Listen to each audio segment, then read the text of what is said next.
Hello guys and welcome to the channel.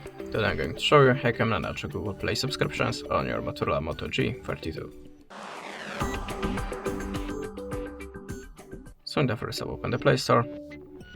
Now tap on your profile icon and choose Payments and Subscriptions. And now, in the first option, you can add your payment method. In the subscriptions, you can check all the active subscriptions. In the budget and history, you can check the history of your all orders or set the budget. Now you can also edit it or remove.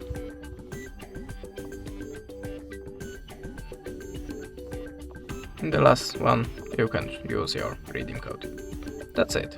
Thanks for watching, leave us a subscribe or a comment, and goodbye.